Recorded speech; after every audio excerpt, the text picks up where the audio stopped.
21h30, Madame, Monsieur, bonsoir, bienvenue dans le journal.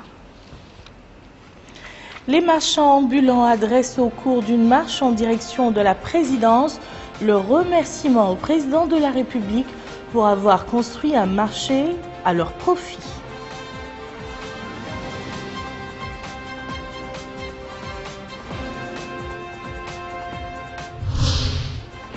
Le marché en question, dit hangar, a été visité par le ministre de l'Habitat.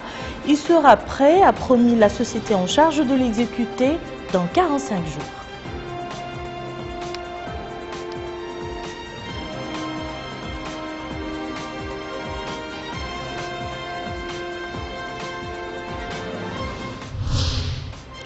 Entrée en vigueur de l'arrêt biologique pour 2 mois, une mesure visant à protéger la ressource halieutique.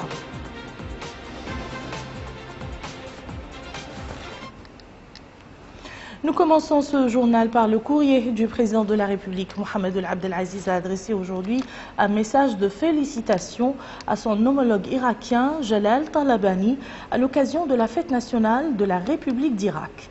Le président de la République a exprimé à cette occasion son souci de poursuivre les efforts pour renforcer et développer les relations de fraternité et de coopération unissant nos deux pays pour servir les intérêts des deux peuples frères. Message de félicitations également du président de la République à Joachim Gauck, président de la République d'Allemagne, à l'occasion de la célébration de la journée de la réunification allemande. Mohamed Ould Abdel Aziz a affirmé à son homologue allemand sa volonté de poursuivre les efforts pour renforcer et développer les relations de coopération existant entre nos deux pays. Je vous le disais dans les titres, les marchands ambulants de la capitale étaient ce matin devant le portail de la présidence pour exprimer leur remerciement au président de la République suite à la décision de l'État de leur accorder un marché propre. Depuis quelque temps, ont démarré en effet les travaux de construction de plusieurs hangars dédiés justement aux marchands ambulants. Aziz Haïdara.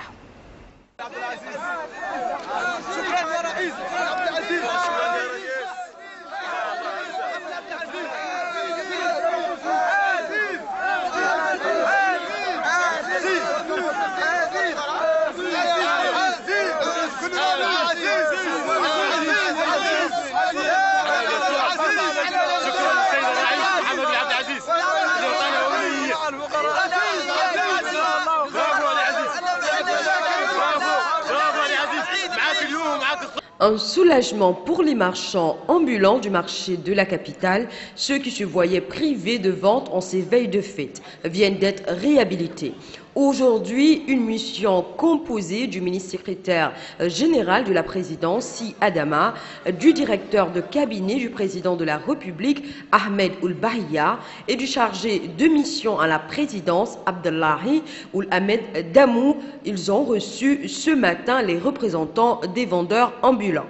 Le chef de l'État, par le biais de cette mission, a reçu les représentants des vendeurs ambulants auxquels, après avoir adressé ses salutations et remerciements, a accordé sa solidarité en les assurant que l'État se tient de leur côté et qu'aucun effort ne sera ménagé pour leur venir en aide.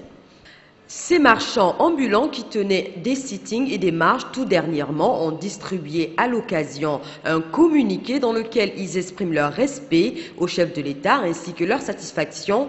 Ils écrivent être ravis de la réponse du président Mohamed Ould Abdel Aziz qui prouve l'intérêt qu'il accorde aux pauvres. Les vendeurs ont également appelé l'État à poursuivre l'action visant la construction de l'hangar, ce nouveau marché qui se fera à l'est du marché de la capitale. Quant au porte-parole des vendeurs ambulants, il a remercié le chef de l'État pour la résolution de leurs problèmes dans une telle rapidité. Il a appelé également l'État à intégrer les vendeurs dans le marché en cours de construction, étant donné les conditions matérielles des vendeurs. Il a également demandé à l'État de hâter la construction de ce marché. Rappelons que depuis quelques jours, ces marchands ambulants revendiquent leur retour au marché de la capitale. Aujourd'hui, c'est chose faite. Avec le hangar, les marchands ambulants seront installés. Le marché de la capitale également offrira un tout nouveau visage à ses visiteurs, celui d'une grande bâtisse complètement dégagée. Où en est justement l'état d'avancement des travaux de ces hangars? C'est ce que le ministre de l'Habitat, de l'Urbanisme et de l'Aménagement du Territoire a voulu savoir en se rendant aujourd'hui sur le chantier. Yahya Bakar a à cette occasion appelé l'entrepreneur chargé de l'exécution de ce projet de respecter le délai fixé. Une solution alternative au problème des vendeurs ambulants, leur offrir un espace sûr pour l'exercice de leur activité. C'est la réponse du gouvernement à ce problème qui se pose avec acuité depuis quelque temps. Dans ce cadre, justement, le ministre de l'Habitat, de l'Urbanisme et de l'Aménagement du Territoire s'est rendu cet après-midi sur le chantier de construction des hangars destinés à servir de marché. L'objectif de cette visite était de booster le rythme des travaux afin que le chantier se termine dans 45 jours comme dernier délai. M. Yahya Bakar, qui s'était informé sur tous les détails du projet, qualité du fer, épaisseur des dallages et autres, a transmis un message clair aux vendeurs ambulants. L'ensemble des vendeurs ambulants qui aujourd'hui sont embêtés, qui n'arrivent pas à exercer leur travail dans des conditions de sécurité et dans des conditions économiques favorables. Donc je leur lance ce message, un peu de patience. Inch'Allah, l'État mettra à votre disposition un outil aux normes, un outil réglementé avec de la sécurité et de l'organisation adaptée pour que vous puissiez développer vos affaires dans un cadre qui soit un cadre régi par la réglementation et qui soit un cadre qui soit sain. Le ministre de l'Habitat, de l'Urbanisme et de l'Aménagement du Territoire a par ailleurs instruit l'entrepreneur à l'effet de respecter les délais et la qualité de l'ouvrage. Nous en avons profité pour dire à l'entreprise qu'il n'y a pas que les délais qui sont importants. Ce marché doit être réceptionné dans les 45 jours. En plus de cela, il faut qu'il soit réceptionné dans la qualité requise. C'est pour ça que nous n'avons pas hésité à faire reprendre certaines choses qui n'étaient pas aux normes, qui pouvaient largement hypothéquer la durabilité de ce marché. Et l'entreprise a réalisé ce que nous lui avions dit et le suivi va être plus resserré au quotidien pour que, Inch'Allah, dans les 6 semaines qui viennent, les Nouakchottois aient un nouvel espace de commerce, un nouvel espace économique. Actualité parlementaire marquée aujourd'hui au Sénat par une séance plénière présidée par M. Mohamed El Hassan Ould El Haj, président de cette Chambre. L'ordre du jour de la séance était consacré au dépôt de 2 projets de loi. Le premier relatif à la ratification de l'accord de financement signé entre notre pays et l'Association internationale de développement destiné au financement de la 2e phase du projet programme infrastructure de la base régionale de communication en Afrique de l'Ouest Mauritanie. Le second projet de loi autorise la ratification de l'accord de financement signé entre notre pays et l'Association internationale de développement destiné au financement du projet appui au programme national intégré de décentralisation, de développement local et d'emploi des jeunes. Auparavant, les 2 projets de loi ont été examinés par la conférence des présidents qui les a soumis à la commission des affaires financières pour examen. Le gouvernement a été représenté à cette réunion par la ministre de la Culture, de la Jeunesse et des Sports, Madame Lalem Teshrif. La ministre de la Culture, de la Jeunesse et des Sports qui a aussi visité le siège du Comité national olympique à Nouakchott. Une occasion pour le président de ce comité, Dr Mohamed Mahmoud Oulimah, de lui présenter un exposé sur la participation de notre pays aux manifestations olympiques internationales, mettant en exergue l'importance du soutien du comité dans l'avenir pour représenter dignement le pays à ces rencontres mondiales. Quant à Mme Lalem Teshrif, elle a réaffirmé la volonté politique des hautes autorités du pays visant à accorder l'appui matériel et moral nécessaire au CNO et aux fédérations affiliées à cette structure. Nos pèlerins se trouvent toujours à Médine où ils poursuivent les 40 prières dans la mosquée du prophète paix salut sur lui. C'est ce que nous apprend notre envoyé spécial au lieu saint, Marleham Tellili, qui précise que l'ensemble des pèlerins se portent bien.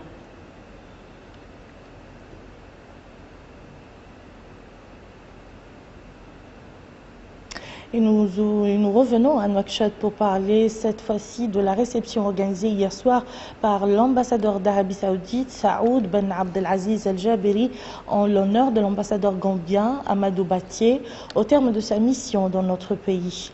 Dans un échange d'allocution, les deux diplomates ont loué la qualité de l'hospitalité réservée en Mauritanie aux diplomates, aussi bien sur le plan officiel que populaire. La réception a eu lieu en présence d'une délégation du gouvernement conduite par le ministre des Affaires étrangères et de la coopération par intérim, Sidi Mohamed Sidati.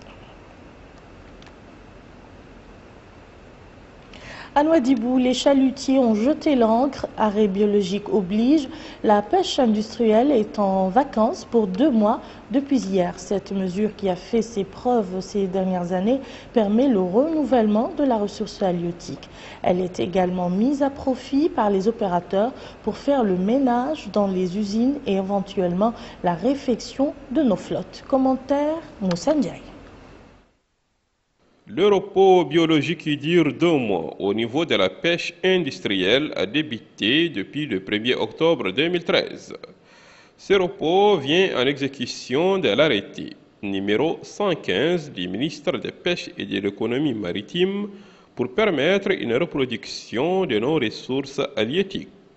Expliquant l'importance de cette mesure, M. Mohamed Salem Boul Mohamed, chef de service de la marine marchande à la direction régionale de Nouadhibou, a précisé qu'à travers cet arrêté, les différents acteurs du secteur pourront réorganiser leurs activités durant cette période allant du 1er octobre au 30 novembre 2013 dans le but d'améliorer leur productivité.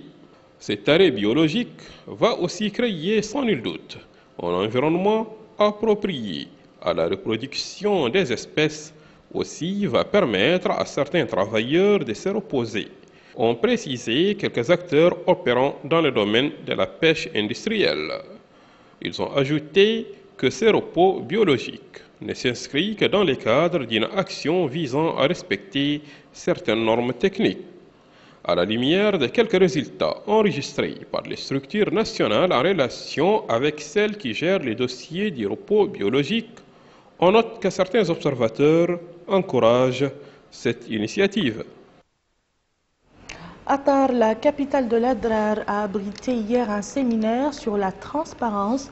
Cette rencontre organisée pour la première fois en Adrar par le Comité national de l'initiative pour la transparence des industries extractives vise à sensibiliser les participants sur l'importance des activités minières et pétrolières que connaît la wilaya.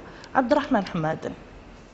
La transparence dans les industries extractives, tel est le thème de ce séminaire de sensibilisation organisé à Attar par le Comité national de l'initiative pour la transparence des industries extractives.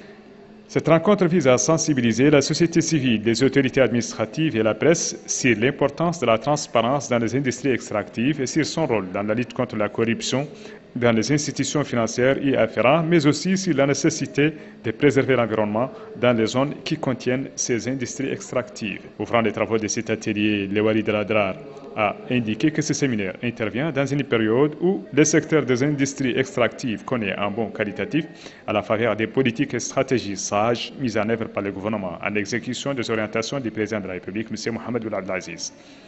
M. Diallo Omar Amadou a également souligné que cette rencontre donne l'occasion aux participants d'échanger les points de vue sur les principes de la transparence des industries extractives. Pour sa part, le président du Comité national de l'initiative pour la transparence des industries extractives a mis l'accent sur les efforts déployés par les comités dans toutes les wilayas du pays, mettant en exergue l'importance de l'organisation pour la première d'un tel séminaire en Adrar, en raison des importantes activités de prospection minière et pétrolière que connaît la wilaya de la part de sociétés internationales spécialisées dans le domaine.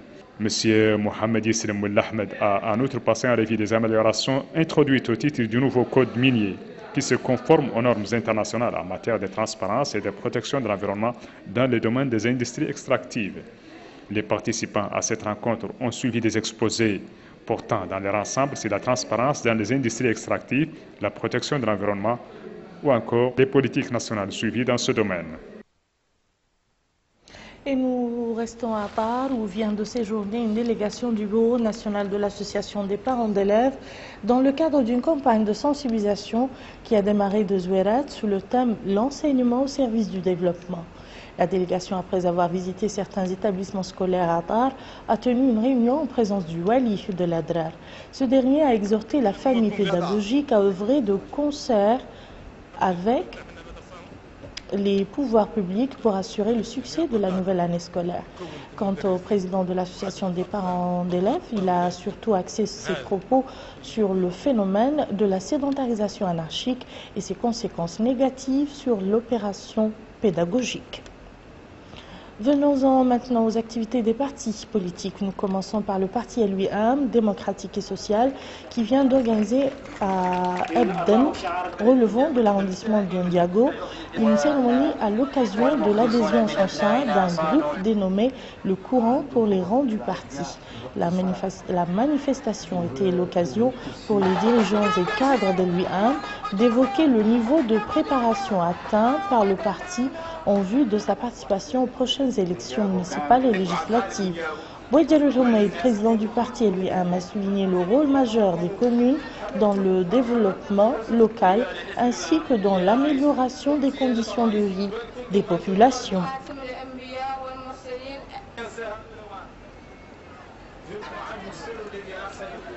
L'UPR, le parti de l'Union pour la République, était lui en activité hier soir dans la Mourata'a de Dar Naïm. Une manifestation qui entre dans le cadre de la campagne de sensibilisation qu'il entreprend en vue de la préparation des prochaines échéances électorales.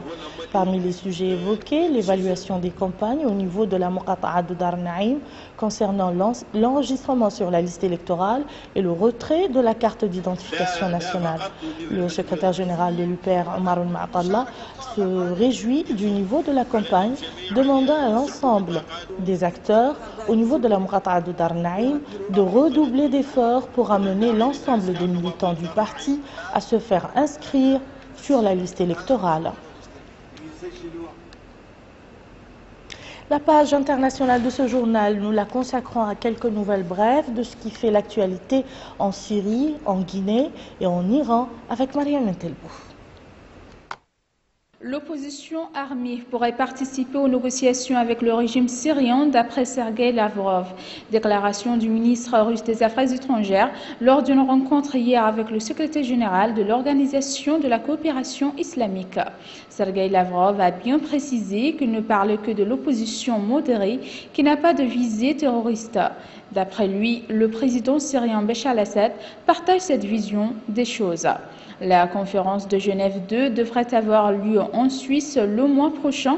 Elle a déjà été repoussée plusieurs fois à cause des désaccords entre Russes et Occidentaux. Israël est assurément contrarié et en colère parce qu'il voit que la logique prévaut désormais sur ses coups d'épée tranchants et parce que le message de paix iranien obtient davantage d'écho dans le monde, a déclaré le président iranien Hassan Rouhani après une réunion ministérielle selon la télévision d'État iranienne. Quant au Premier ministre israélien, Benjamin Netanyahou a déclaré lors de l'Assemblée générale de l'ONU qu'Israël était prêt à agir seul pour empêcher Téhéran de se doter de l'arme nucléaire. Israël ne laissera pas l'Iran obtenir des armes nucléaires. Si Israël est obligé d'agir seul, il agira seul, a souligné Netanyahou, qui a vivement critiqué les signes d'ouverture présentés par le nouveau président iranien. Rappelons que la semaine dernière, les Iraniens ont accepté de reprendre les négociations sur le nucléaire avec les pays membres du groupe 5+1 à la mi-octobre à Genève. Peu après la fermeture des bureaux de vote, la Commission nationale électorale indépendante annonce le calendrier de la publication des résultats des législatives. Un calendrier conforme à l'article 163 du Code électoral guinéen. 4 jours plus tard, toujours pas de résultats provisoires complets. Pour n'avoir pas tenu parole, la CENI est de nouveau sous le feu des critiques. Des critiques formulées depuis plusieurs semaines déjà par les principaux leaders de l'opposition guinéenne. Ainsi prend fin ce journal, je vous en rappelle les principales informations. Les marchands ambulants adressent au cours d'une marche en direction de la présidence le remerciement au président de la République pour avoir construit un marché à leur profit.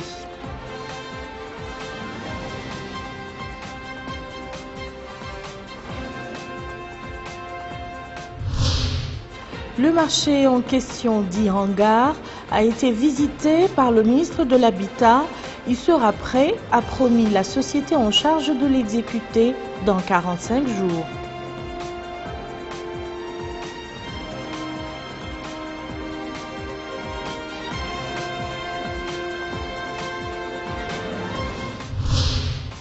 Entrée en vigueur de l'arrêt biologique pour 2 mois, une mesure visant à protéger la ressource halieutique. Merci, Madame, Monsieur, de nous avoir suivis. À demain, bihaoulillah.